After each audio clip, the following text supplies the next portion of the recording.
All right, everybody, welcome to our webinar. We'll get started here in just a little bit. We'll let some more people funnel in, but while you're getting in here, why don't you shoot us a message in the chat? You ought to be able to access the chat and tell us where everybody is calling in from today. We'd love to hear where you all are. Indy, Philly, nice. What's All up, right. Jeremy? The Bay Area. Jeremy and I are buddies. Vegas. Devin, sweet, all over the place.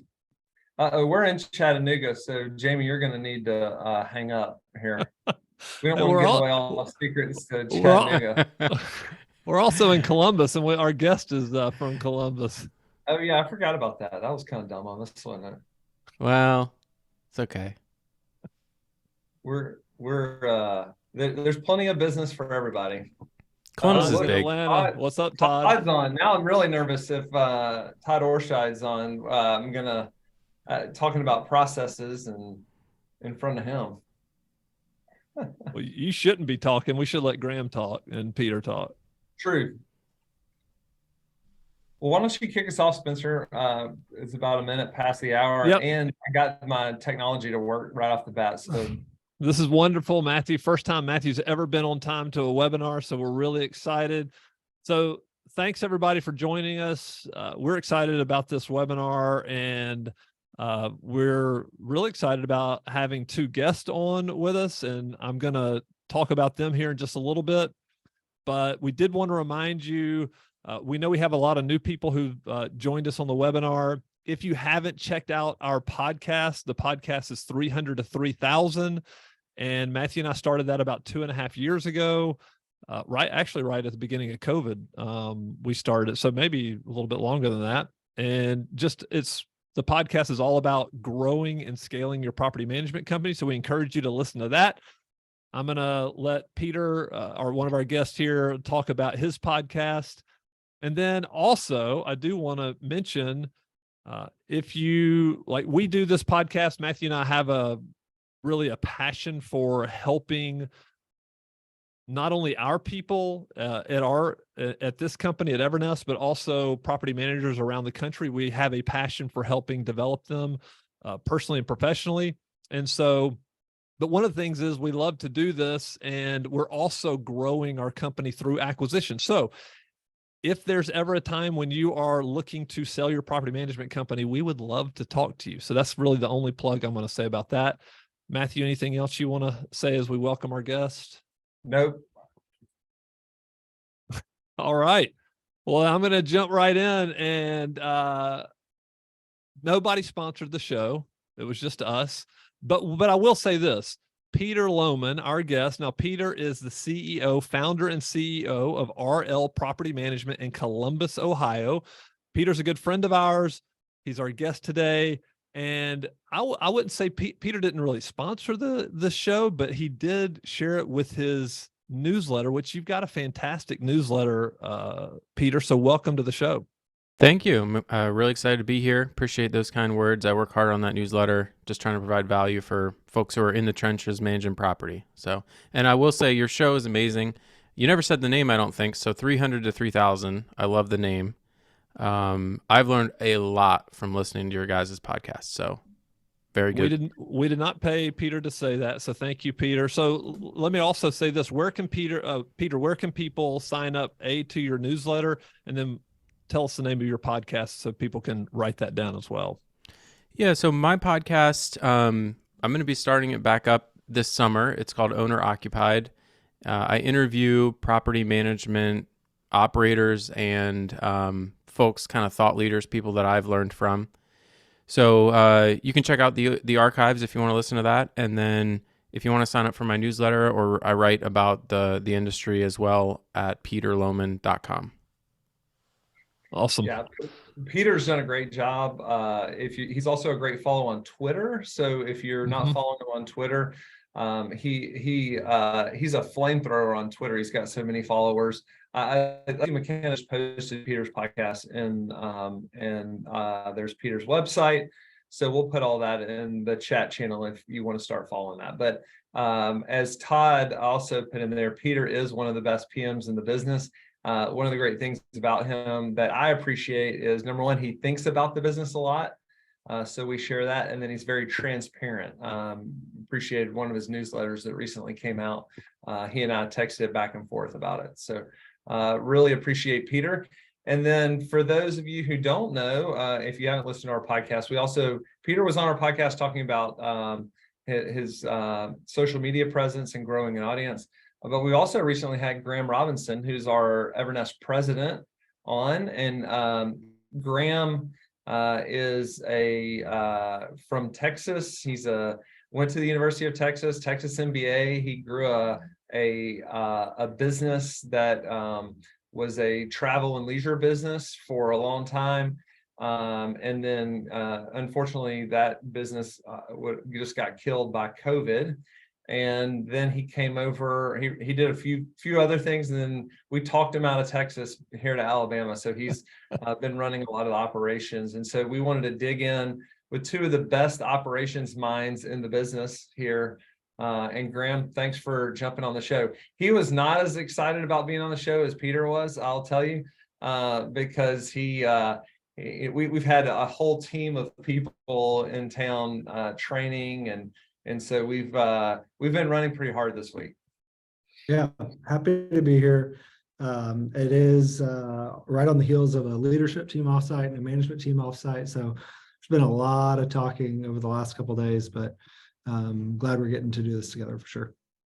Yeah, and I'll say this will be the last thing I say, just kind of as an introduction. Did want to say, just talk about Graham. So Graham joined us. How long have you been here with us, Graham? It was August of 21. Yeah. Okay, so coming up on 2 years, and Matthew talks a lot in the office as we're talking to our leadership team. He talks about hiring really great people in your business and actually hiring people who make you nervous.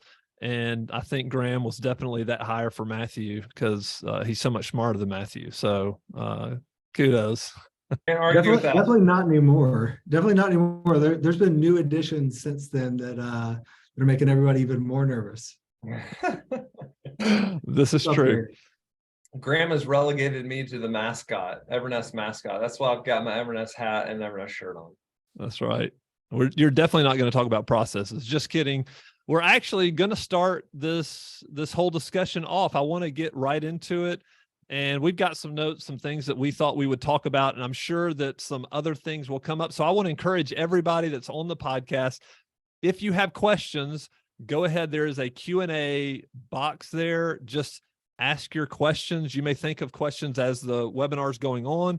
If you have questions now, go ahead and write them in. Anything you want to know, I'm sure that Graham and Peter can answer those. And yeah, so we'd love to see some questions coming in. The past, we've also had 2 other webinars, one on acquisitions and one on sales.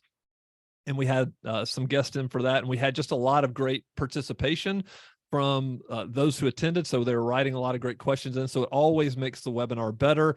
So I want to encourage you to do that. All right, so let's kick it off. Peter, Matthew, this really kind of as we open up, I wanted to address the two of you because both of you started your property management companies. Oh, I know, Matthew, you started yours from scratch. Peter, you can tell me, I know you didn't have any experience like background in property management. I would love to hear how both of you went about, as you started maybe small. I know, Matthew, you started with 30 properties, how you thought about processes in the very beginning of running your company. Yeah, totally. Thanks, Spencer. So my background is engineering. So I worked as a control systems engineer. I have an engineering degree, and I worked as a control systems engineer for 5 years. During that time, my business partner and I bought up a few single family homes. So this is from like 2008 to 2012, working as an engineer, buying like one single family rental per year, self-managing. And we were both looking for an exit from our day jobs. And what we thought we were going to do is start a little management company just to kind of pay the bills while we went hard on buying more rental properties. And that was going to kind of be our main thing. Well, once we got started managing properties, it sort of took all of our time. Shocking, I know.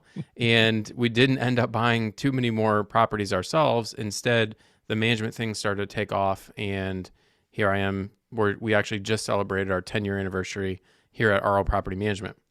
So when we started, I had no background, no experience. No one in the family, owned rentals or anything like that. So we had to figure out all the processes from scratch.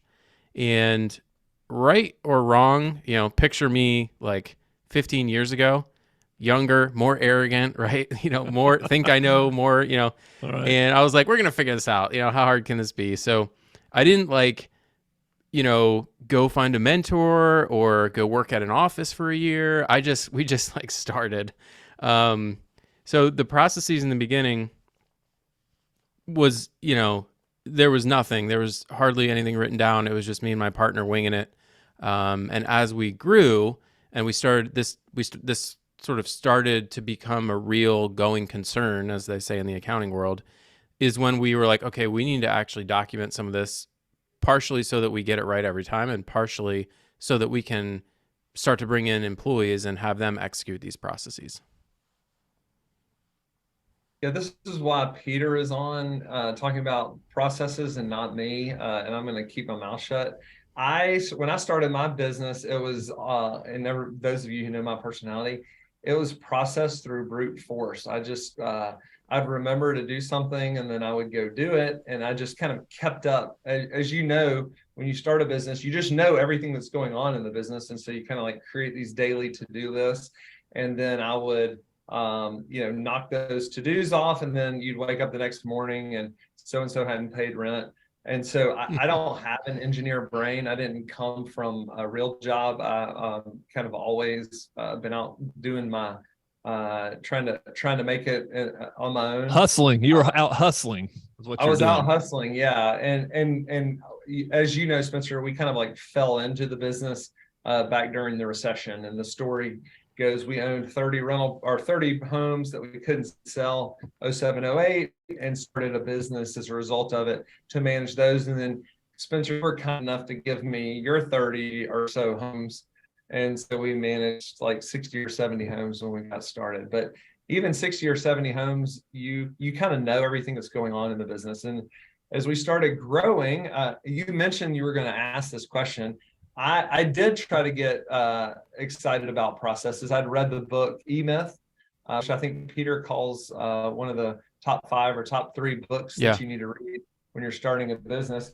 And so I went out and you mentioned this, I went into the cardboard boxes and found the Golden Key process manual. So I did spend some time doing this, and it even has a table of contents. And so this will go one day, maybe in the Evernest archives, but client and property acceptance. So I did get kind of, my guess is when I wrote this was about somewhere between 150 and 200 homes.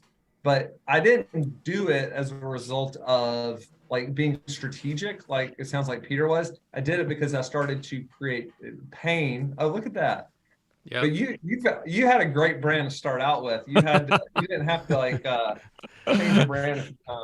And so I didn't do it as a result of being really strategic. It was just like created pain. And so as we started hiring people, I thought it would be really important to write some of these processes down, and help with that. So both of you have these folders. I mean, what the first people that you hired, were they coming over to the folder and opening the folder and flipping pages and saying, what do I do now? I mean, yeah, I mean, it worked. We had, really similar to what Matthew was describing. We had operations binders, just like the one I showed, for each position. And we would fill that with company policies and procedures and checklists and forms and things like that. So that, it was very manual. Every time a new employee started, you had to like reprint this whole thing. I remember being up late, 10 p.m. the night before a new employee is supposed to start. I'm like printing out all this stuff. And then I'm like, wait, I thought we updated this. And I would like go hunt around for the new version. And, cause I really wanted folks when they came on board to be able to reference this information. And it worked quite well. In retrospect, I always felt like we were super disorganized, but in retrospect, I think we were actually ahead of the average small business owner. for the time. And we've since moved all that stuff to Notion, and maybe we'll talk about that at some point. But I do think it's important to draw a distinction between sort of reference material, which is a lot of what would be in that binder, and then how you actually execute your common core processes. You don't necessarily want to document like a lease renewal process on some Word document or in Notion, because that's a living, breathing process that's happening multiple times every week and needs to be tracked, step by step by step by step. Who's doing this? What's the status? When was it started? When was it completed? So sometimes I think folks get a little bit caught up in like, they want to make a process out of everything. And I'm like, you don't need a process in software for that. You just need 5 bullet points in a paragraph with maybe a screenshot on a web page somewhere that someone can look at if they need to know how to do that. And so you're saying you don't have that in Notion now? You have that somewhere, living somewhere else? Our core company processes, we've got 6 or 8 of them, like move in, move out, lease renewal. Those are not documented in Notion. Those are documented in our process software that we use, Gotcha. Lead Simple. Yeah. Gotcha. So we did have a question. Somebody asked a question right here off the start. Mike Goldstein asked, if you started all over, who would be your first hire, and who actually was your first hire? So this is both for you, Matthew, and Peter. Peter would have been my first hire. So let's see. When I first got started, so I had the benefit of coming, like we were buying and selling houses. So there were essentially 3 of us that were kind of like came over from buying and selling houses over to here. I'm the only one that's left. My first real hire would say would be kind of like a CFO or somebody to handle. So the way I would think about that is like, what are you good at? And then what are you weak at? And then I would focus on somebody complementing your weaknesses. And I still do that. If you see the people that are closest to me today, folks like Graham, Graham, who's our president, our COO, Matt, all of these people that are around me are very detail oriented, very much finishers, because I'm a great starter and big picture, and Graham can get down in the details. So that's the way I thought about it. And my actual first hire, a lot of people know him, and great time to plug him because he's still in the industry, is Phil Mazer, who was our CFO for a long time. And now he runs a fractional CFO business. So we're still great friends with him, and I think he does a great job. He was your first hire? No, not really the first hire. He was the first hire for Matthew's weakness, I think, is what he's saying. Yeah, I would say like first, other than just kind of like maybe like leasing agents or something like that. Got it. Yeah. Okay, got it. So our first hire was a guy by the name of Greg, and he did everything. He was just like an admin assistant. He did showings. He answered the phone. He helped prepare leases. And I remember way back, I had an executive coach I was working with at the time, and he pushed me to make that first hire way earlier than I would have. He was like, hey, you need to hire somebody, and I know you feel like you're not ready, but this is the move you need to make. And that was excellent advice. I really have this clear memory of it, because I was worried about, how are we going to pay him? Is there going to be enough for him to do? And are they going to do everything as good as I do it? Right. All the classic fears you have as a small business owner. And that was great advice. And it's probably still, resonates, like, the value of getting something done at 85% by someone else versus 100% by you. It's like a magnifier and a lever that you can pull on to grow your business and scale your operations and yourself. If I was starting all over, I mean, it's hard. Like, that was probably the right thing for me to do at that age with the maturity level that I had, with the finances that I had at the time. If I was to start a brand new property management company in some other state today, knowing what I know with sort of where I'm at, I would pull in, kind of like you guys were talking about earlier, I would bring in someone who scares me, right? Like, I would try and hire Graham, or someone who's run a huge organization and is way experienced and skilled at what I need. And then I would just let them build the team under them, and I would give them like a direction and some guidelines and say, go, tell me what you need. Kind of a cop-out answer, but that's what like CEOs do at big companies, right? They're not working 80 times harder than a small business CEO. They just bring in people who really, really, really know how to do that thing and then let them run. And I think Peter hit on something that's really important. Like we're gonna get into like digging into processes and where to put that, and how what spots, and what does that look like. But one of the things I wrote down as a note is that hiring great people fill a lot of process holes. So as you scale, your processes will become like, I think of them as like a pipe. And as you start to push more water down them, you start to see where the leaks are. And then you can either fix that same pipe or tear the pipe out and build a brand new one. That's the way I think about processes. But one of the great things about great people like Graham is when processes are breaking down, they can hold the pipe together long enough for you to build the next pipe or to plug the holes. And so I wouldn't say that it's a great question, because these things are really connected. Having great people with great process is super important. And great people will make you look good when your processes aren't great. Could not agree with that more. And I've made the mistake of over-indexing on process in the past. And anyone who knows me is probably not shocked to hear that. But a bad employee my business partner has a great saying. He says, bad employees always find new ways to be bad. No matter how carefully you write the process, and no matter how many like edge cases you try and incorporate in the process, they'll just continually break it and find ways and complain about it and won't get it done, and it's late. And like, you can't fix that with process. You just have a bad employee. And conversely, a great employee will pull a rabbit out of a hat. I mean, they're no process, bad process, duplicate process. They're going to figure it out. They're going to fix it. They're going to get it done. So people are at least as important as process. And I'm a big process guy. So for me to say that, like, it took some maturity and learning for me to get to that point.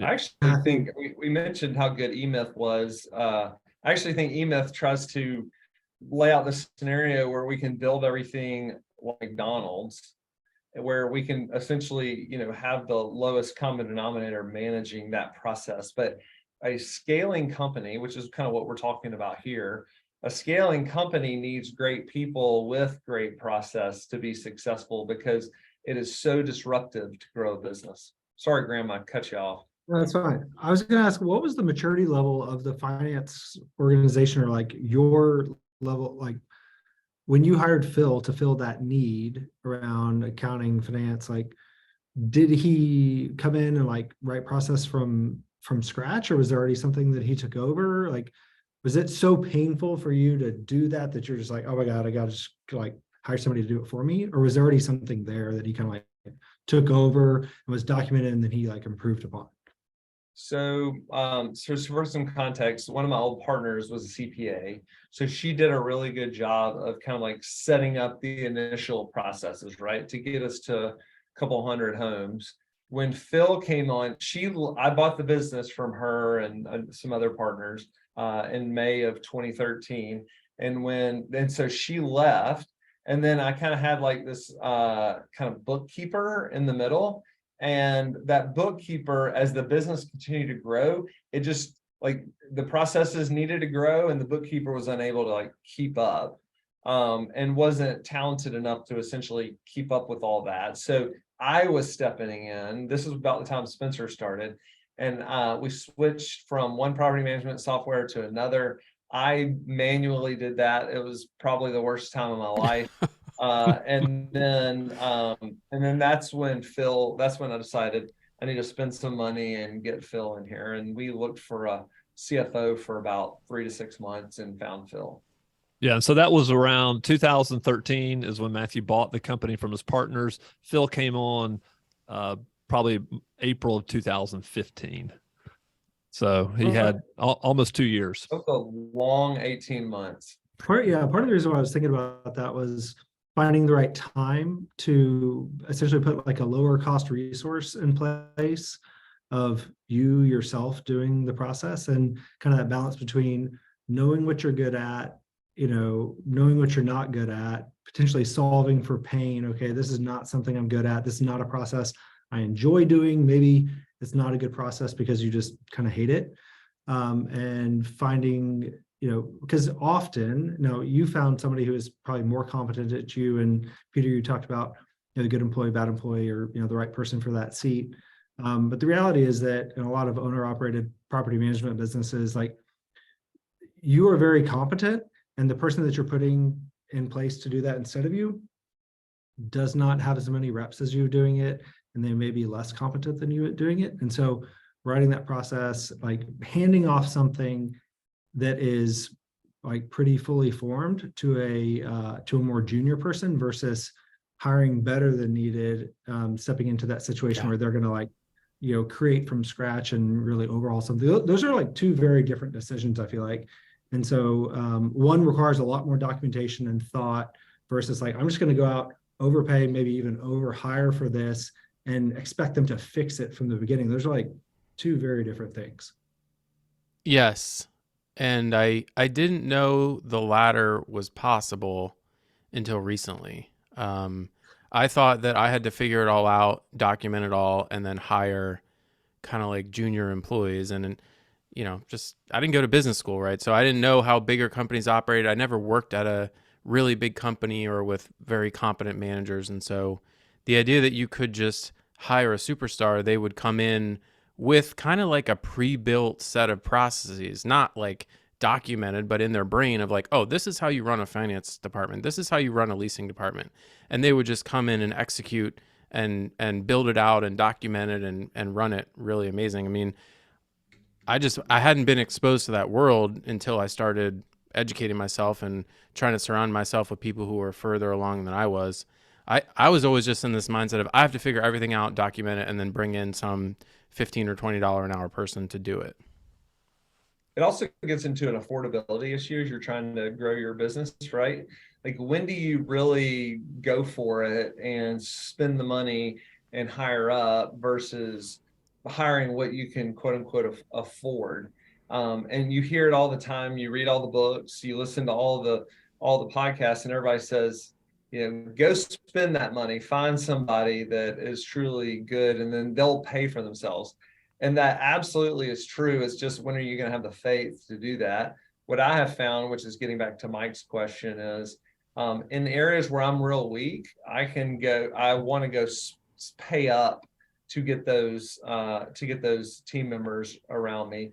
In areas where where it's more of a strength. Now, this has changed because now that the business has gotten bigger, I want to pay for everybody to be good around, to be able to add value around me. But when you're growing your business, there are certain things that that you're better at, and so you can hold those a little longer. Now, what you don't want to do is hold those too long to the point where you actually restrict the business because you feel like nobody can do your strengths better than you. And what I have found is that perfect example is Spencer and I used to do two podcasts. One is what's called the Evernest Real Estate Investor, was just a real estate investing podcast.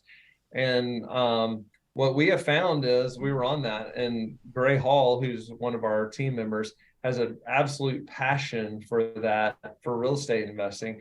And he was so much better than us. And we thought we needed to hold that pretty close. And once we've kind of like given it up to him, the podcast has really taken off. And so don't be the lid. John Maxwell has this principle called the law of the lid. You don't want to be the lid on your organization, your leadership.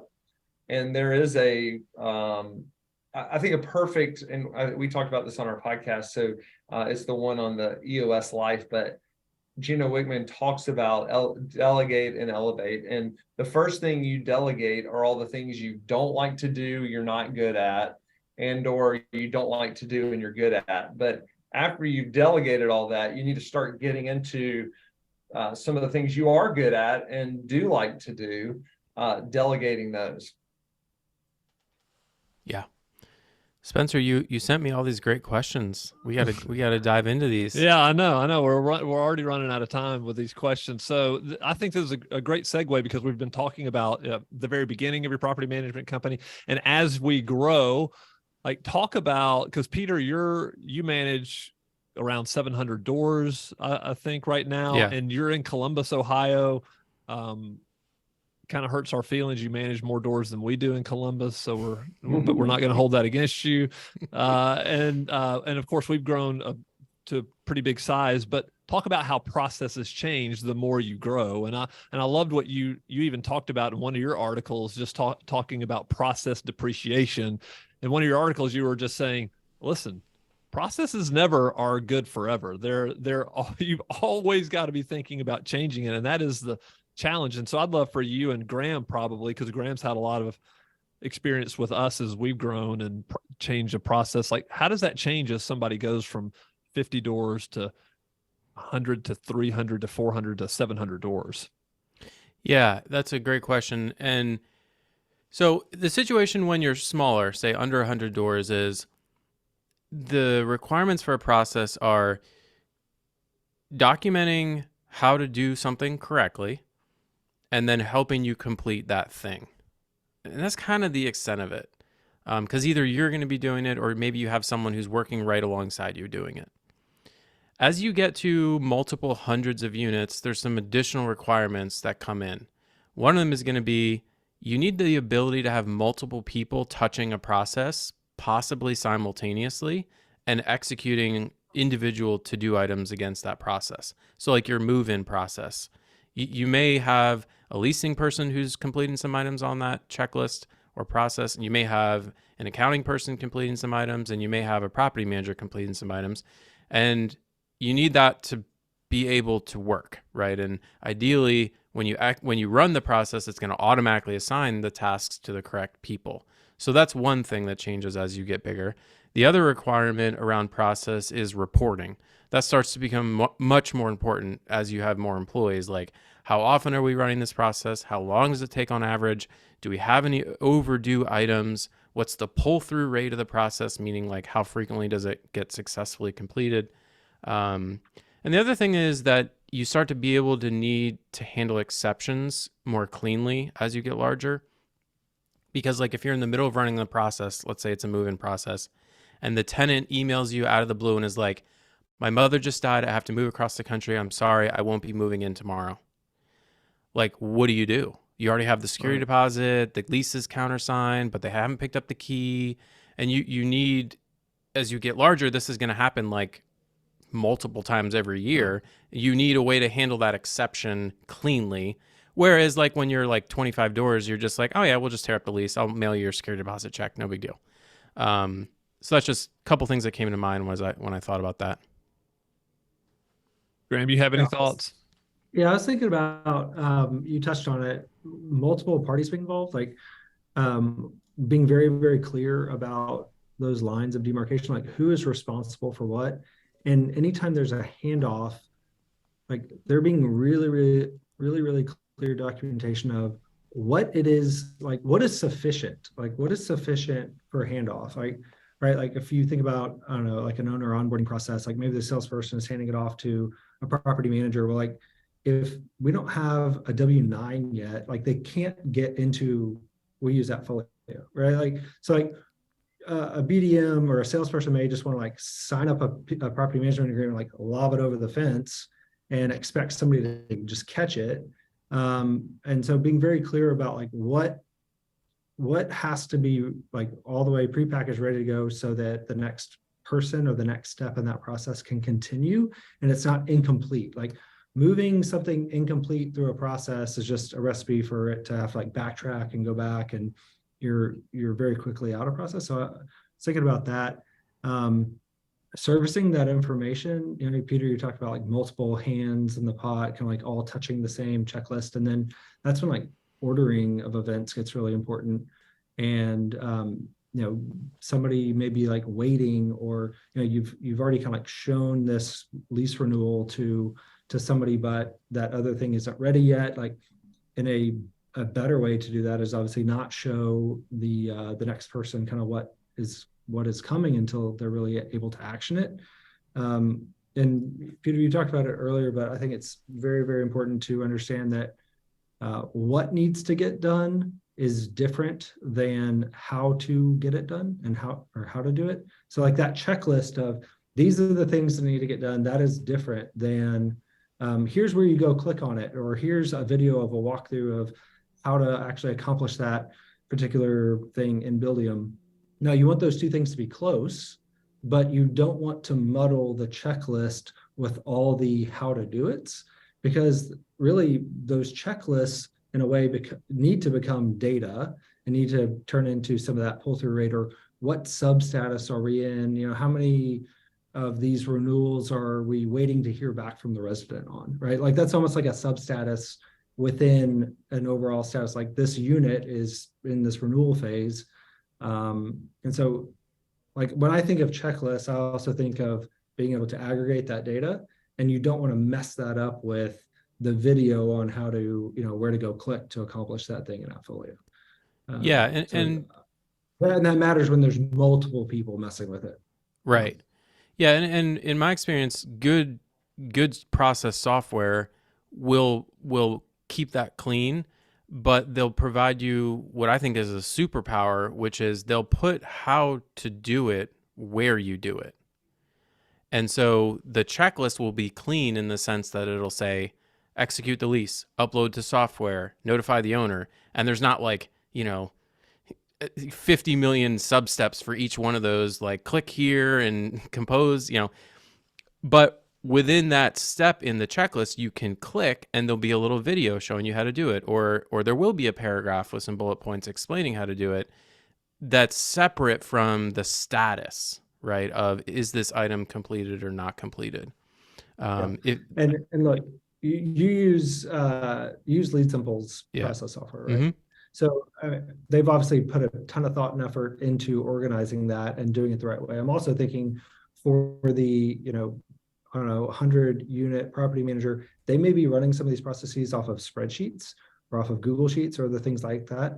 And so the temptation to mix and match some of that data, you can mess it up when it's a free form medium like a spreadsheet. Or even in Notion, but separating those things I think is worth the time and effort, so that later when you're maybe upgrading to something like Lead Simple software, it's a smoother transition. Yeah. And I think it's important to know also that like the bigger you get, the more expensive it gets going out of process. So, I mean, Graham, can you even talk about, like we were even talking this week about, hey, we've not been following a process here and it's cost money. Like, where do you see property managers possibly losing money when they don't follow a certain process or they outgrow a process? Sure. Yeah, I mean, there's a ton of things I could talk about here. Is the reality, the unfortunate reality. I mean, I was thinking about certain fees that don't get billed when a process isn't followed. Then there's not like a trigger that goes to our property accounting department to, charge a financing charge or charge a certain fee, a notice posted fee or something like that. So literally leaving money on the table, leaving money on the street. Matthew found $1 walking back from lunch the other day, and it was just sitting there on the sidewalk, and he brought it back to our leadership team. Was like, this is what we're doing in our business. We just need to look around and we can pick up $3 on the ground. I thought that was going to be a lesson around like the value of his time. So he decided to purposefully leave it on the sidewalk because the extra 3 seconds being back in the office, would be more valuable. That tell you a lot about the value of my time. I've been over to grab it. And if you knew what a germaphobe he was, you'd be surprised that he picked that thing up off the street. Thought this was going to be like a pennies in front of a steamroller thing. He did not like picking it up, but he did. I was also thinking about our, there's lots, Spencer, there's lots of, it's a real dollar. When one thing gets off track, because you got a process because, look, I think that most people mean well, but a team member who feels overwhelmed may feel tempted to go outside a process because it appears easier to take the shortcut And the reality is that that creates way, way, way more work to get something back into process, or to then fix the unintended consequence that you didn't realize you were going to have on something. Matthew, I can't remember the number. Did you say it was like 17 times more work to get something kind of like fixed versus kind of getting ahead of something? I don't remember the stat exactly. Yeah, But some ridiculous that's in the book Scrum. And what they realized, the Japanese realized that fixing a car on the back end versus stopping the assembly line and fixing it at the moment they realize there's a problem, I think it was like 17 or 25 times more time to do that. In fact, it took the Germans, because they were allowing the issues to go all the way through and then fixing it at the end. It would take them as long as it took the Japanese to build a whole car to fix the one issue. So the point being, it's much better to fix those, as you go versus waiting. So I want to jump in because I've got another great question. Just thinking about customer service and as it relates to processes. But William asked a question, so I think it's like a good time to jump in with a little bit of a one of my favorite podcasts is Tim Ferriss, and he jumps in the middle and gives a commercial in the middle. And so William wants to know why do we do the podcast and spend our energy doing this instead of focusing and growing the property management company? Is this a sales technique for your services and expansion? The answer, William, number one is yes. It absolutely is a sales technique. We don't try to hide that. I think Spencer mentioned that at the very beginning. The reason we do this is because, one day you're going to sell your business, and we want to be one of those phone calls. And so that's the reason we do this. And we're not hiding it. But there's also two other reasons. The second one is we think that professionalizing the industry is good for everybody. This industry is so new. There's so much opportunity to institutionalize this, like what we call third-party property management for single-family rentals, that it is way better for us to share information. Even though Peter, you would call us competitors, it's easier for Peter and I to share information on how things get done, because it's almost like we're all going west here and we're all settling a new land. And if Peter and I are going to, settle the land, well, it's way easier for us to go together and attack some of this together. So that's another reason we do it. There's obviously a selfish reason, because us going together, we stand a way better chance of all getting there. And then the last thing, and I wrote a note, is we have a core focus here that is developing people personally and professionally. And so we think of it as like, we spend a lot of time developing our team. And so doing this comes very naturally to me and Spencer, because we just have a passion for it. And so we do this internally as well. And so those, to answer your question, again, yeah, we're doing this for selfish reasons, but we're also doing it because it's our passion. So hope that's helpful. Love to ask you guys a question we have on here about customer service and as it relates to processes. How do you manage like running efficient processes, Peter, with the idea of customer service? Yes. Well, if your processes are efficient, you should have more time for customer service. So there's a great quote. I forget who said it first, but automate the ordinary so that you can personalize the extraordinary.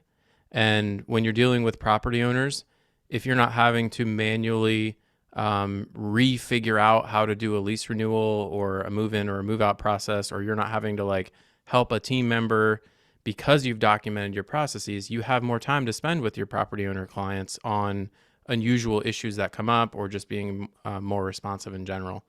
So that's how I think about process. I think some folks get the idea that like everything is automated and it's like a machine or an AI running the background, and like no, we never talk to our clients, and it's, it couldn't be further from the truth. I mean, there's a limit to what you can automate and systematize, and there's a lot of low-hanging fruit there, but there's plenty of person-to-person interaction and opportunities to shine in customer service. Graham, think that's anything to add? Yeah, look, I've been here for a year and a half, but some of what I've come to realize is that owners and residents, they actually have, like, I know, look, there are obviously extremes, but the reality is that there's seems to be relatively low expectations of property managers in the industry. Like, if you go and you look at industry-wide, Google ratings or Yelp ratings and other things like that, like, the reviews aren't great. And so I think that if you can be, like I was talking about this earlier with our COO, but if you can be consistently average, that's actually better than average, because at least you're consistent. So finding ways to just, like, do the same thing, like, write a process and do it the same every time, and then, like, try to iterate and get better. And I think that applies to customer service, because exactly what you're trying to accomplish by following this particular process, and that consistency is in itself, I think, like a form of good customer service. Like, being very clear with an owner that, like, no, that is not a service that we offer, right? Like, going down, okay, the courthouse, like, closes in 25 minutes and your property taxes are due, and they call you and, like, cut a check and run down there and get this thing deposited. Like, no, I'm sorry, but that's not something that we do, right? Like that, yeah, it's not bending over backwards for them. It's just being very clear and direct about, like, what we can accomplish and what we can't accomplish. You couldn't agree more. And I got to give credit to Jordan Moyla here. He's got a great quote. He says that process is downstream of policy. You will never have great processes if your policies, such as we don't run down to the courthouse, aren't locked down. So you, as a property manager, have to define, both for yourselves and in writing in your management agreement, what exactly you're going to do for your property owner client and what you're not going to do. We actually have a whole section in our property management agreement that says the following is excluded from our scope of service.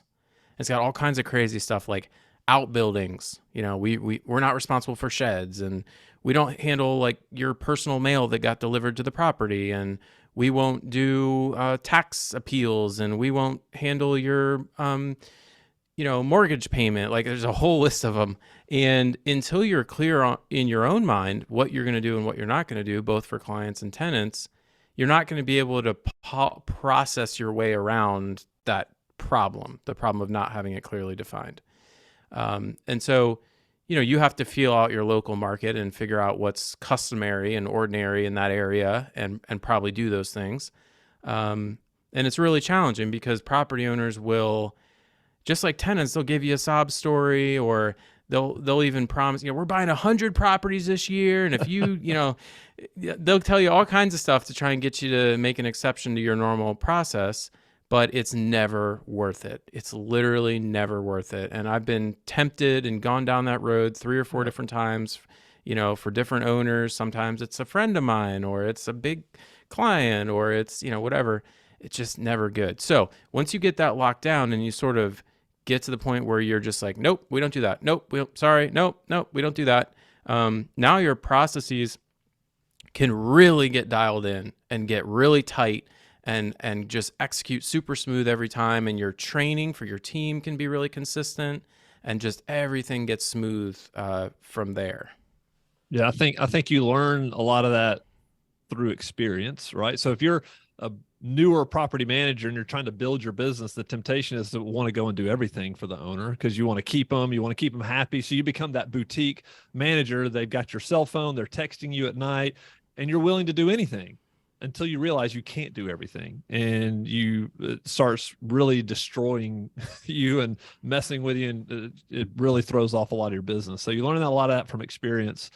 I think this is a great time to talk about. We do have a question here from Eric, and he just says, Peter, can you talk about how you use Notion throughout your company? And then on top of that, I would say, would you recommend something like Notion for even smaller property management companies as they're growing? Yeah, absolutely. So we use Notion heavily at my company. We use it as a knowledge base internally for our employees. So that binder that Matthew was holding up, and I had one too, everything that was in there is now in Notion. All the random emails, like as the owner, have you ever like sent out an email? You're like, from now on, we're no longer doing the refunds, right? You're like writing policy in an email. And then like 9 months later, it happens again. And you're like, you don't remember my email? And they're like, dude, I was hired 3 months ago. I never got your email. You're like, oh man. So now you take all that stuff and you put it in Notion, and it's there for everyone. It's searchable, it's editable, it's easy to update. You can comment, you can link to other pages within the knowledge base. So it's kind of like Wikipedia. And I've got a great video pinned to my Twitter profile doing a walkthrough of our Notion, showing exactly how we use it at our property management business to kind of stay sane. You know, it's web-based, there's a nice app, and I encourage our whole team, anytime you're in Notion and you see something wrong, just fix it. Don't even ask me. Just fix it right then and there, because I want this to be like a living, breathing document. And the beauty of it is now, whenever someone comes to me with a question, first thing I say is, did you look in Notion? And if they say no, I say, okay, we'll go look in Notion because it's probably there. If they say yes and I couldn't find it, then I say, come over here, sit down right here. I'm going to open a new Notion page. I'm going to write out the answer for you. Maybe I'm going to record a Loom video. Maybe I'm going to take some screenshots. We're going to do this together because you may know a little bit about it that I don't. I'm done. I'm going to fire you over the link, and now it's there forever for anyone who needs to know that. So it's super, super powerful. It's like one of my favorite things that I did over the past few years at our management company. How do you keep those up to date, Peter? Like, one of the things I found was, I had this static book, and then I wouldn't touch it for 6 months, and then I'd come back to it, and half of it's out of date. How do you think about keeping it up to date and stay disciplined to that? Yeah, so I've tried to instill a culture of, actually one of our company core values is do it in real time. So I've tried to instill a culture of keeping it up to date, and it's just constantly coming out of my mouth. Like we'll be in a meeting and we'll make some decision, and I'll be like, make sure you update Notion. Do you update Notion? Okay. Right. And you're just constantly reminding people, and then it becomes a resource for them. And, it's not perfect. There's definitely stuff that's outdated, and, usually the stuff best, you just do it, and then you forget that you made a change because it's kind of like you just have it memorized. But when you end up finding errors and making corrections is when you onboard someone new, and you're sort of walking them through the various pages, and you're like, oh, actually that's wrong. Let me go ahead and fix that real quick, right? And it's great because it's digital. You can fix it right there. You don't have to, print out a new page for the binder and then go find the 3-hole punch and all that stuff. Well, I'd like to, this is just kind of off the cuff question, but I'm just thinking about from an acquisition standpoint. We had a lot of people in our acquisition webinar. There's a lot of interest out there in people buying property management companies. Peter, I don't know if you've bought property management companies, but I'm just thinking about when you do the merging of processes, and what we found a challenge is we're buying a property management company, they're running completely different processes, and it's like the training of people to be on the Evernest way. Talk a little bit about that, the challenge, and then maybe what you would do about that. Well, we've purchased books of business from other management companies in the past, but we've never bought a company outright that came with all the processes and the people. So I will let Matthew speak to that. Yeah, look, this is one of the hardest things. When we first bought businesses, one of the big mistakes that we made was we tried to do like a bank where nobody knows that it's changed, and before you know it, you've gone from ABC Management Company to Evernest. And what we found is that trying to run legacy processes with Evernest processes, that those, as hard as it is to not drop balls just in Evernest by itself, it was really hard not to drop balls when you're taking like a legacy, maybe move-in process and then putting it into Evernest accounting processes. It was just way too much. So what we said is day one, we're going to be running Evernest processes. So the way we think about that now is we'll literally take the legacy team members out. We have an acquisition team. We take the legacy team members out. The acquisition team runs the business the Evernest way. So you can imagine this is like when Chili's opens a new restaurant. They bring all the awesome Chili's people from all over the country into your hometown, into that Chili's. and it's like the most amazing Chili's experience ever. And then while we're doing that, we're retraining that other group on the legacy team on the Evernest processes, and then we reintroduce them back to the business after that. And look, that's way cleaner than it really is. We're still iterating and trying to improve that, but we have found that and that's the thing, like every property manager on here, it looks like there's a bunch of folks on here. Everybody thinks they do it the best way.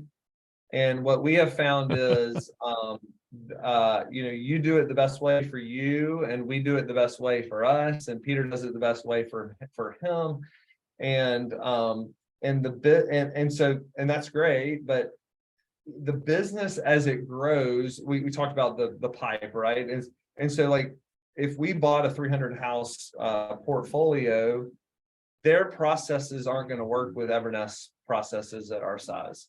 And so we've got to change those over because we're running the business a little bit different with different needs and different demands, and it's still producing the same outcomes, but it's not done the exact same way.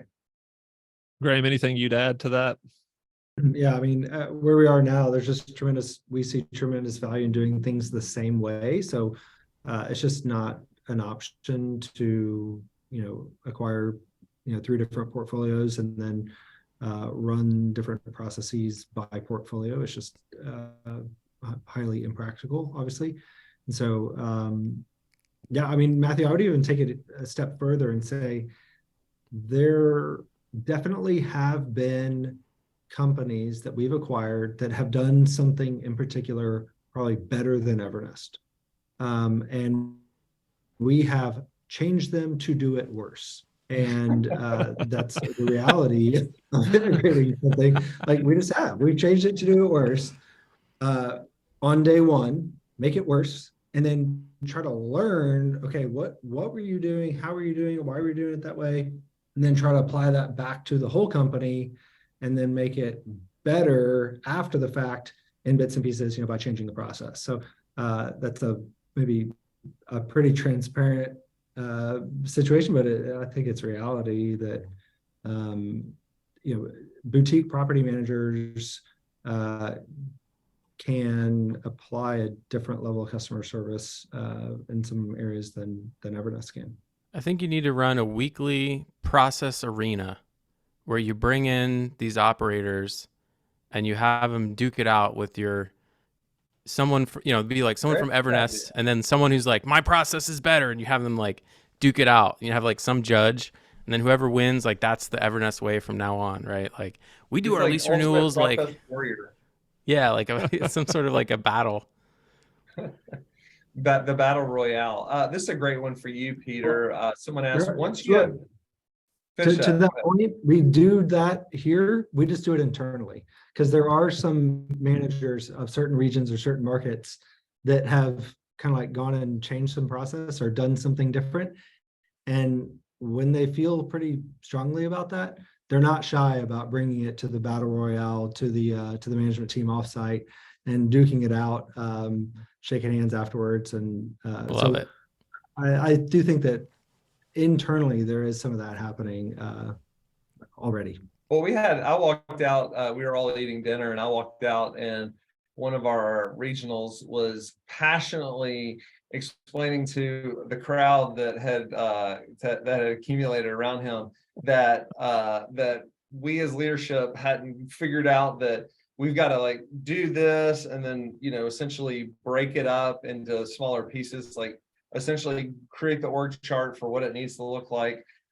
So point being is if you're even if you think we have it figured out, we don't have it necessarily figured out yet either. And the people that are closest to it don't have it figured out. So I think some people would probably feel good about knowing. I think on LinkedIn, or all these social media sites, sometimes it looks like everybody's got it more figured out than they really do, and everybody is struggling. Peter was kind enough to send out a great, I think a few of his clients had fired him. And when he sent that, Peter, you don't know this, but I do an Ask Anything on Fridays with my whole team. And I said, I basically copied and pasted out of your newsletter. You said, these are the reasons that we got fired. And I said, I basically put them up there. And I said, who do you think this was written about?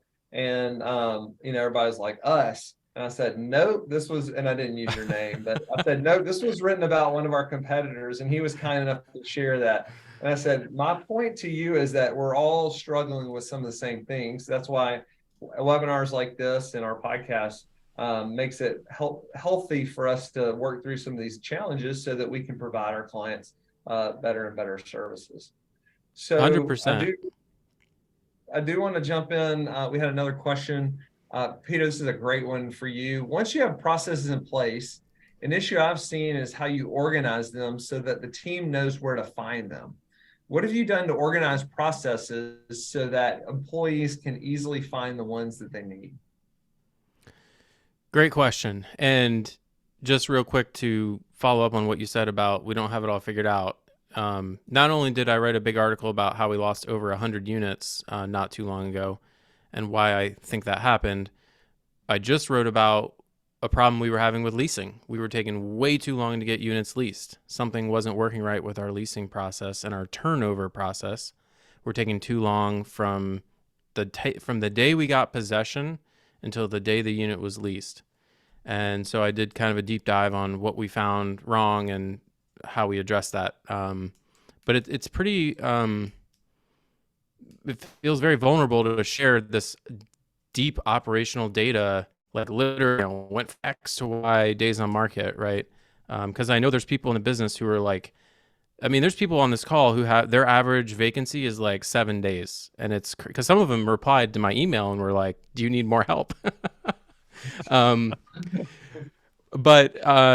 Okay. So to answer your question about, how do employees know where, man, the sun's coming in and just blowing me out here.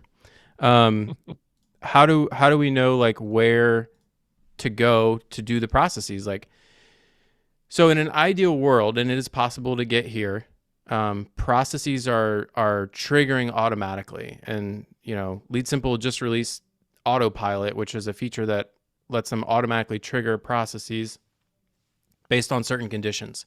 So if late rent, exceeds $500 by the 5th of the month, it automatically triggers a delinquency process.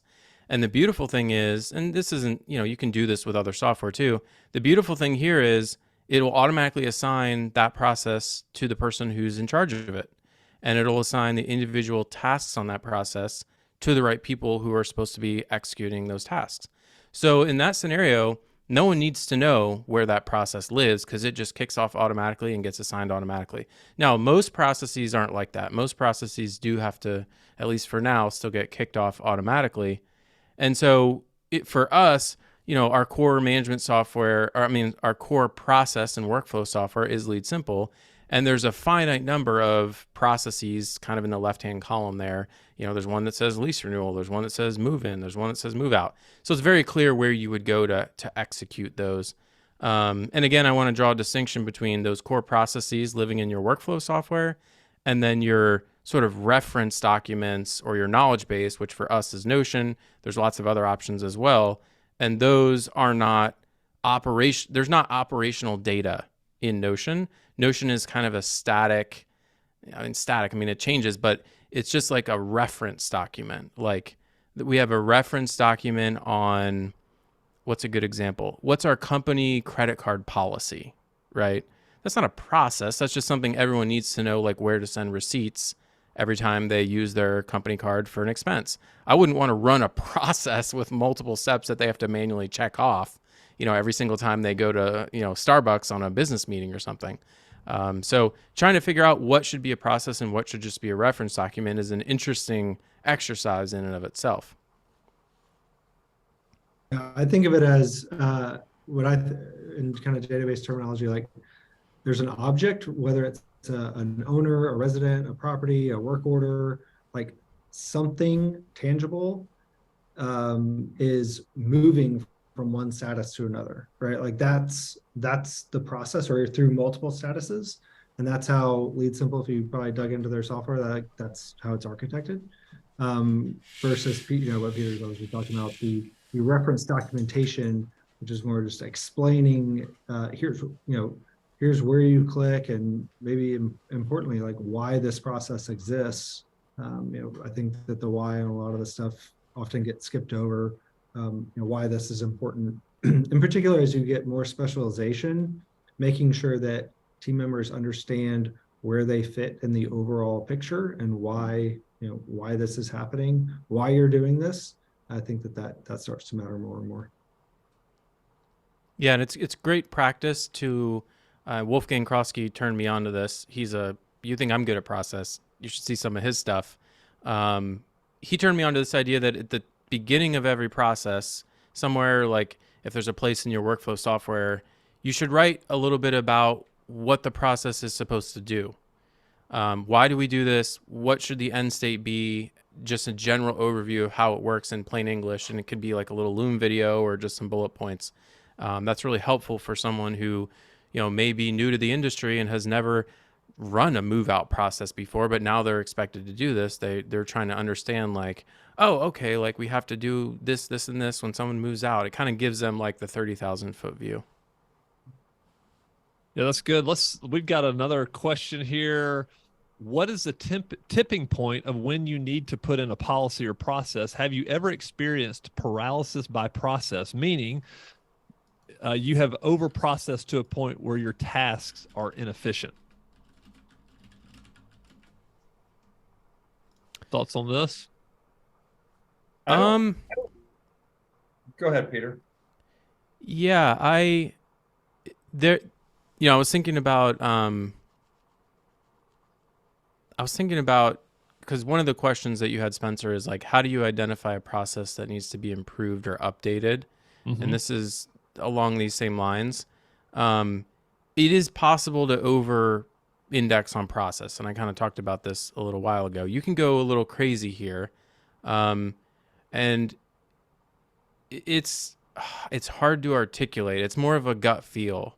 If you're immersed in your business and you're sort of staying close to your team and getting feedback from them, you're going to hear like, hey, this is just taking way too long. And I think it's going to manifest as people not using the process software anymore. They're just they're going to ignore it, right? They're going to do what they know needs to be done, and they may go back later and kind of check things off, or they may just ignore it completely. And so what I've identified is like when you're noticing that processes aren't getting completed, like tasks or aren't getting checked off, or processes are showing up overdue, it's usually not the employee's fault, unless there's just like a one-off employee and everyone else is doing great. It usually means there's something going on with the process, and it's a hindrance for them, not a help. It should be a help. It should be useful. It should be easy. And so that's my cue to dig in and chat with the team about, hey, I'm really noticing that you guys aren't like using the lease renewal process. So why don't we grab lunch and let's walk through it and tell me what's broken? Because you guys know more than me about how to do it at this point. What should this look like? Is this out of order? Can we just delete this because it doesn't make sense to do it anymore? Get them involved, and you should notice that like they're using the software consistently. And if they're not, part of this is you need to enforce a culture of task completion. I think this is important, that at the end of every day, you review your workflow software. And if there's like 50 tasks that are undone at the end of every day, that's a big problem. And you need to like hammer that on your team until that's normal, that everything's done at the end of every day, 98%. But sort of on the other flip side of that same coin is what I was just describing. There may be issues with the processes that are causing them to not want to or not be able to get everything done at the end of every day. So you have to sort of attack both of those at the same time.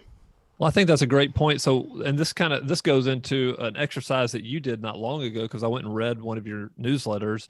You actually, you've been working on the business a lot, and you decided like, I need to do a deep dive of what's going on in the business. So what you did was like just set up yourself a little cubicle out with all the operations people in your company. Talk about that experience and what you discover, because it goes along with asking your people, how are these processes working?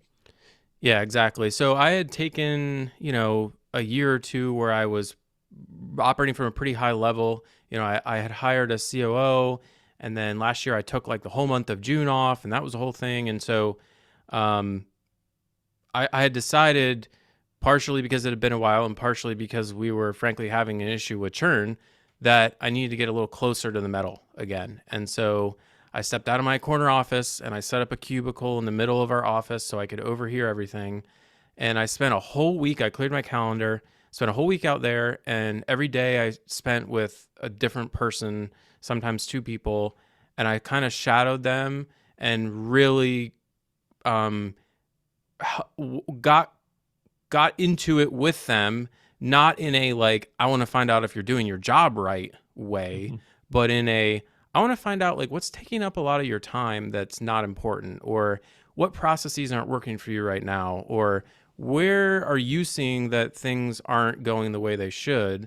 And it was super fun and really valuable, I think, both for me and from the team, from the feedback I got through my COO, to sort of get down and dirty and, metaphorically turn some wrenches, right? And like, even like to the level of like, what's in your inbox? Like, who's emailing you? Why? Like, it's crazy where the time goes at a management company.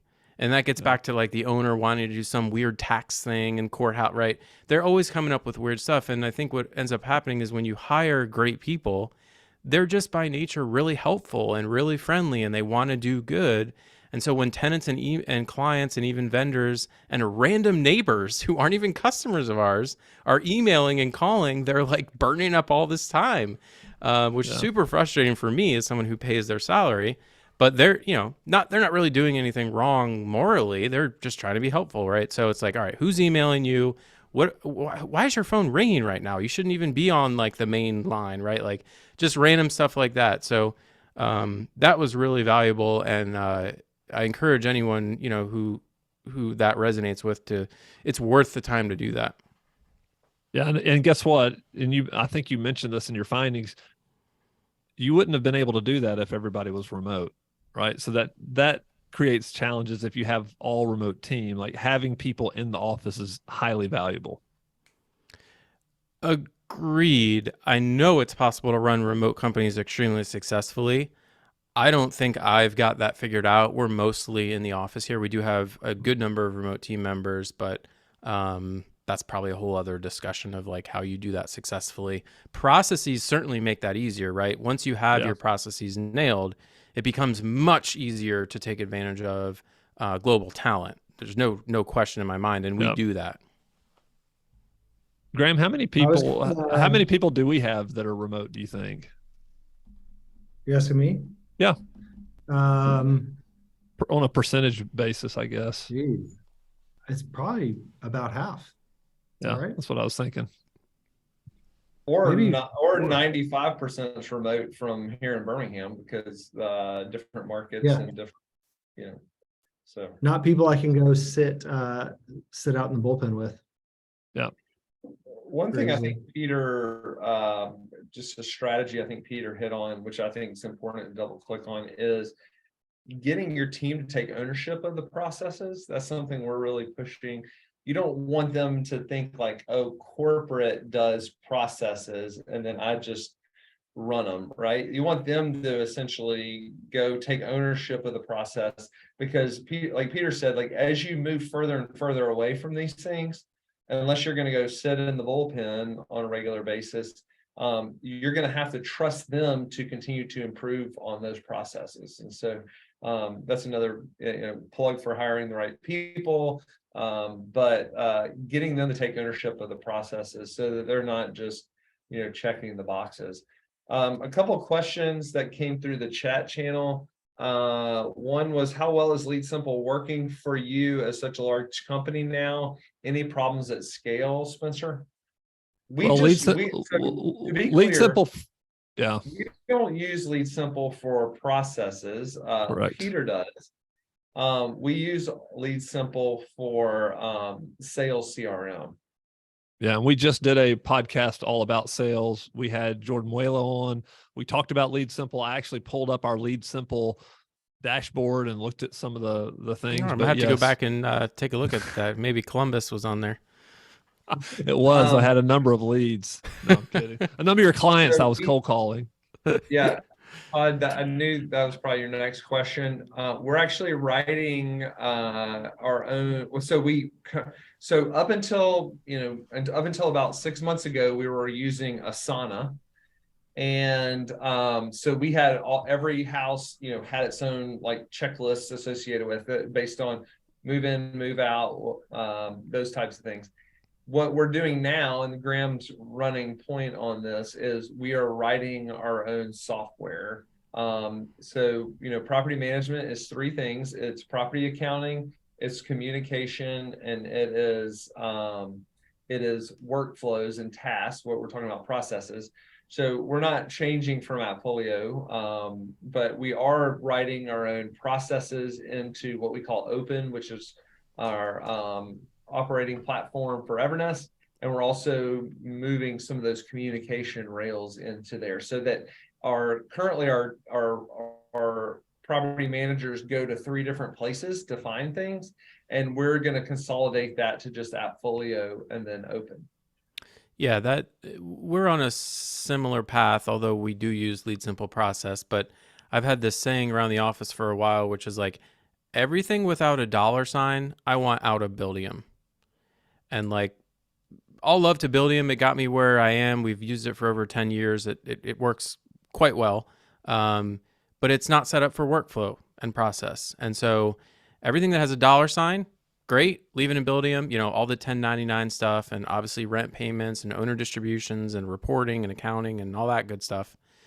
But all the the tenant comms and the vendors and just the work orders and all that stuff, I want it out of Buildium, because it's kind of locked in Buildium and very limited with what we can do with that data when it's in there. And it limits your ability to take advantage of processes if you're not able to leverage your own data, right? About like, how many units do we have under management, and what are they, and who owns them, and all that stuff. Now, Buildium does have an API. I'm not sophisticated enough to write software to take advantage of that.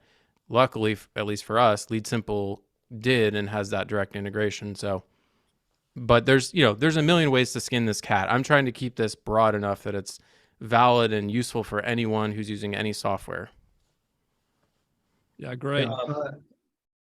Just answering kind of like, where do you guys put everything else? And maybe this is to you, Peter, but for Evernest, in the past, if the checklist of the process has been A through E, well, A through E was like, go to 5 different softwares and accomplish these 5 different things, 5 different places, these different point solutions. And so that was really the impetus and the motivation to try to bring some of these things outside of Appfolio into one solution and not many. Let's hit some of these questions, because we've got about 10 minutes left. And we want to be respectful of everybody's time, especially Peter's time. So go ahead, Matthew. Yeah, the question was asked, preferred property management software. I think Peter said Buildium is what he uses. We're Appfolio users. And then going into the Q&A section here, sometimes starting and following processes in softwares like Lead Simple becomes very time consuming. For example, a process on how to handle work orders. When you have 10 to 15 work orders coming in every day, following and checking off all the tasks might take a lot of time. I do think having a process for things like work orders is valuable. However, what do you do when the solution might be worse than the problem? Any other options available? Yeah, we don't. We use Property Meld for work orders. The work order process, which is like, a new tenant request comes in for a maintenance related item. We could probably do 90 minutes on that alone. Not an easy solve. And the question of, like, I'll say for us, we don't have like a work order process. I mean, to the extent that Property Meld does, we do. But what we have is a written sort of guidance document on, here's what you do when a work order comes in. First, you check the owner's maintenance approval limit. Then you see if we recently had a vendor there. Then you see if a tenant responsibility item, right? There's like all these things. someone's not checking something off in software when they do that. They're actually just kind of like visually going through, right? And it may result in a work order getting put in, it may not. But the general question of like, when you feel like the processes are overwhelming you and it's taking more time than it's worth just to keep up with the processes, that gets back to what I was saying earlier about that may be where you just have a reference document, not a like process that's getting tracked in software. Peter mentioned something I want to, and thank you for popping that in there, McKenna. Go ahead and promote the next webinar is in a month. We do these the first Thursday of every month at 3:00 Central. We're going to do technology and property management. Like, what's the future of technology as it relates to property management? We're going to have the CEO of Findig, Steve Carroll. We're going to have the CEO of Property Meld, Ray Hespin.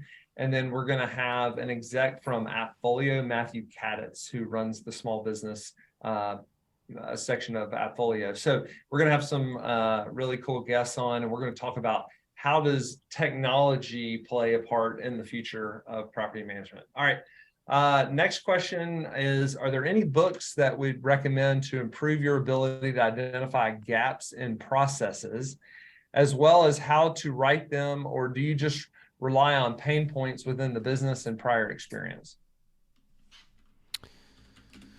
For me, I read a textbook on building business processes one time. It's probably back here somewhere. A textbook? Oh my Literally gosh. a textbook. Engineer to read a textbook. Graham could do that too. He's an engineer. But there's a whole this is like a thing. There's a whole section of literature that's on business process automation, BPA, and there's a whole language they use, and they've got these fancy block diagrams and stuff, and they've got all these like philosophies about how, when you should have a process that, you know, breaks between departments here and here, and that's way, I mean, even for me, I couldn't even make it through the textbook. It was just too academic.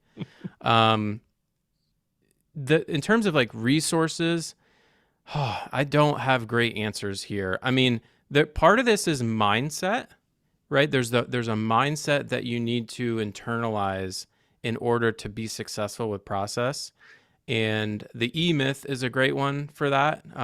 It helps you understand about needing to move from being a technician and who's actually doing the work to being a manager, business owner who is overseeing the work getting done, and viewing, like, when you come into work, do you think of your job as replying to customer emails and signing leases and doing appointments? Or do you think of your job as, how do I design a system such that our property owners are successful with their investment properties, right? Like, that's the difference between being a technician and a business owner. So that's the mindset piece. And there's actually tons of great books on how to develop like a systems mindset or process, like a business owner mindset around systems and process. But in terms of like practical, tactical, how do you actually design good processes? I haven't seen a lot of great books or read many books. Maybe anyone who has, love to see comments. If anyone has read like that, a book that really helped them with process. Well, I'm going to jump in here because Peter's not going to do a bunch of self-promotion, but if you don't follow him and his videos and all the things, Peter thinks about that. There's a reason we had Peter on. And so I don't know who asked that question, but my first thing would be to go watch Peter. Like, Peter's very transparent about his Notion processes and how he thinks about it. Like, he's got video. I'm telling you, if you want to learn, Peter's not a textbook, but you can go watch a bunch of videos and get on his mailing list, because he's the process guru. And I thought of one. Thank you, Good. Matthew. I'm going to cut you off from complimenting me because you've done enough of that. Okay. So I did think of one. There's a book called The Checklist Manifesto. Really good book about process and checklists and the value of it. It's funny because we were actually so we've written this thing called the success checklist, Peter, for the people that run our markets, and it's like a daily checklist. It is a weekly checklist and a monthly checklist that we need them to go through. And Matt, our COO, was presenting it to everybody, and he used the book. We should have come up with that too, but he used the book, The Checklist Manifesto, which is a great book. And I think Todd Orshide also mentioned it because in a very passive way, because Todd's a pilot, and he talks about how important checklists are with pilots. And the Checklist Manifesto actually talks about why pilots use checklists. And a pilot may have taken off 1,000 times, but they still are required to go through the checklist to make sure nothing gets missed, because the pain for missing one thing is That's great, not good. right? So they're motivated to make sure that the pilot or that the plane flies correctly. The challenge is, how do you motivate somebody to make sure that the renewal fee gets charged out? It's not auto charged out or whatever, but because it's not like they're gonna die. If they died, if the renewal fee didn't get charged out, then they would definitely go down the checklist every time. That book is really good, and it has most of the book is actually about hospitals and surgeons and creating a culture within the operating room of like nurses being comfortable enough to speak up when the doctor doesn't use the checklist, because they did a bunch of studies showing that when doctors and surgeons use checklists in a surgery, it cuts like the error rate and the infection rate like in half. I mean, it's drastic. It's not like 5%.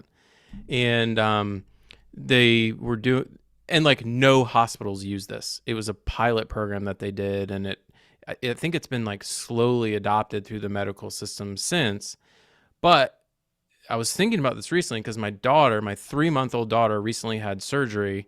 This was just a couple weeks ago. It was like a 5-hour surgery. It was a big deal. She's great, by the way. So she's home. We're happy, but it took everything in me to not pull the surgeon aside before the surgery and be like, have you read the Checklist Manifesto? Can I see your checklist? Are you using a checklist when you're operating on my 3-month-old daughter? I didn't do it because like I just couldn't bring myself to, but I was really close to grilling the surgeon. Todd would like everybody to know that they all learned that from the airline industry. Yes. The difference was, Peter, that they found, not to like be the spoiler alert, is the surgeon is not on the operating table. The pilot is actually in the air with you. So if the pilot makes an error, then the he or she is going down with the plane. The surgeon, if they make an error, not that they're not upset about it, but they're not. If they were laying on the operating table, they would definitely focus on the checklist. This is a can't go a whole 90 minutes without a Warren Buffett quote. Show me the incentives, I'll show you the outcome situation. That's right. So we've got 3 minutes. Anything you want to wrap up, Graham? Any final thoughts before we let everybody go write all their processes? You're giving it to me to wrap up? So just a final thought. I learned some stuff. Here. I loved automate the ordinary and personalize the extraordinary. I think, Peter, your point of, or I guess it's Jordan's point, that processes downstream of policy is very sharp. And so I was just thinking about, in one of those questions, like, when's it time to go in there and fix it or try to make it better or write a process? Defining your policies first and define the universe of what's possible and what's not possible. And then, really using quantitative and qualitative feedback to figure out what's working and what's not working, whether it's broken KPIs and you're doing root cause analysis, or you're just getting feedback from stakeholders, like, what is it that needs to get better here? And where do we need a process where there isn't one, or where is the process broken is super important. And then, and only then, once it's very clear what needs to happen, and that's when you then write out, how do we do this? And you document, the manual, the reference documentation. I think that going in that order will save people a lot of headaches and a lot of revisions along the way. Peter, any final thoughts? My final thought is that technology will not save you here. There is no tech magic wand that's going to solve your process issues. Your process issues are upstream of the technology, right? So policy is upstream of process, which is upstream of the technology itself. So if you can't articulate in words or in writing what your process should be, don't expect technology to solve that for you. I think I see people trip there sometimes. So I wanted to just give that. I hope that's helpful for somebody. Thank you guys for having me on here. This was a lot of fun. Peter, Yeah, man, thanks for showing up. great. You're great. Fantastic. Graham, thank you very much for agreeing to do this. Even though you weren't very comfortable at first when I mentioned it. I'm just kidding. You did great. Thanks And, for making me do it. yeah, that's right. And Peter, we'll have to have you on the podcast to talk more about processes because there were some great questions that we didn't even get to. So we'll definitely make time to do that. Cool. And, Sounds good.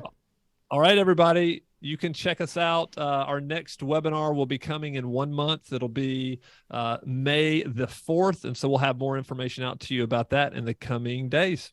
Thanks, everybody.